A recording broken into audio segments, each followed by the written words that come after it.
saya. Jadi di video kali ini saya akan mereview alarm saya yang sudah saya pasang 3 tahun yang lalu.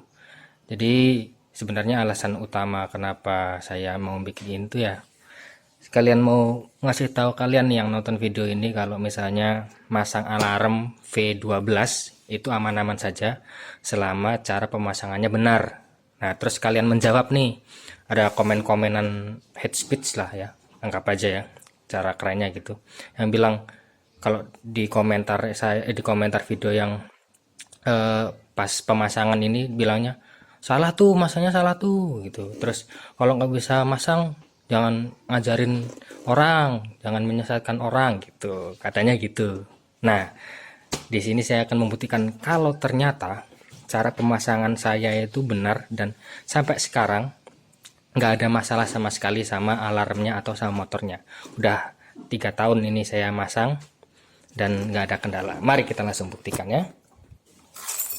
Oke, ini remote-nya ini udah saya ganti. Tadinya pakai remote yang satunya, cuma karena kehujanan dan ternyata malah konslet, katanya sih ya, tahan air, cuma nggak tahu kenapa pas kehujanan malah dia agak mati-mati gitu, jadi terpaksa pakai kunci cadangan, remote cadangan gitu. Jadi saran saya kalau misalnya hujan-hujan nggak usah dihujan-hujanin lah, mending dicopot terus disaku atau taruh mana gitu, walaupun tulisannya anti air ya, tahan air, tapi tetap aja buat jaga-jaga gitu. Akhirnya saya pakai yang ini.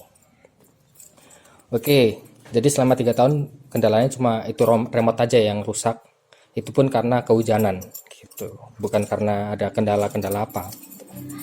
Oke, langsung kita tes saja ya. Pertama, tes tombol kunci ini ya. Oke, masih fungsi ya. Terus coba kita kontak. Kalau masih berfungsi harusnya bunyi alarmnya. Terus nggak bisa di starter. Mari kita lihat ya. Oke. Bunyi ya. Di starter nggak bisa. Kencang banget emang suaranya. Setelah ini nggak bisa.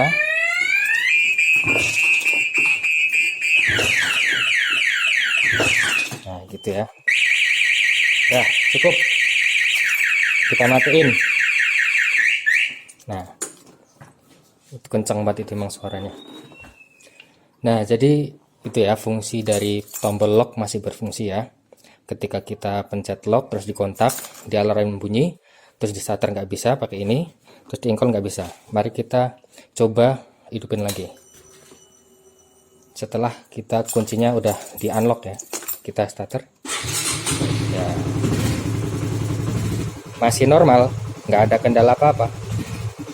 Oke, itu kita matiin ya.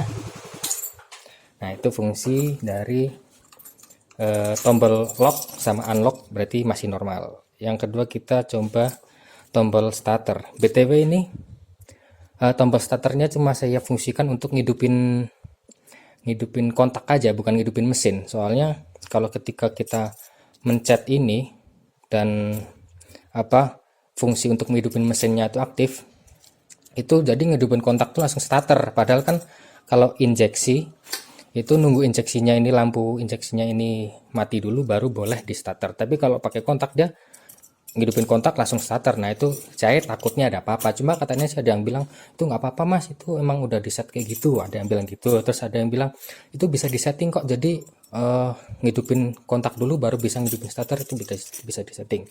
Cuma karena menurut saya itu kayaknya nggak penting-penting amat yang ngidupin starter dari remote, jadi nggak saya aktifin. Jadi ini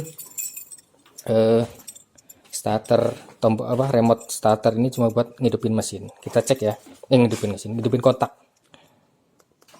Nah tuh masih berfungsi. Jadi kalau misalnya ini saya aktifin buat bisa ngidupin mesin, ini harusnya langsung hidup mesinnya, nggak cuma kontaknya. Ini kan cuma kontaknya doang yang hidup, mesinnya belum hidup gitu. Nah kalau matiin langsung pencet tombol unlock tuh. Nah kalau misalnya mau diaktifin, tinggal itu kabel biru disambungin ke kabel starter, itu langsung bisa aktif. Nah cuma kalau di tempat saya kabel birunya nggak tak pasang, jadi kabel biru dari modul ya nggak tak pasang, jadi ya nggak langsung hidup mesinnya, cuma ngidupin kontak aja gitu. Oke, selanjutnya kita pencet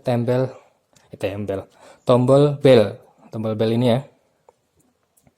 Tombol bell ini fungsinya cuma buat ngedupin alarm aja, walaupun nggak diapa-apain gitu. Nah, langsung kita pencet aja. Tuh.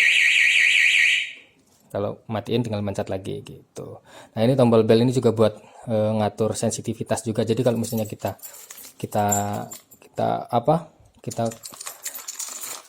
matiin mesinnya, kita matiin kontaknya, terus kita pencet lock, kalau digoyang-goyang itu dia udah nggak bunyi. Soalnya sensitivitasnya udah saya rendahin. Cara ngaturnya tuh ada di video saya yang lain. Cek aja kalau mau lihat gitu.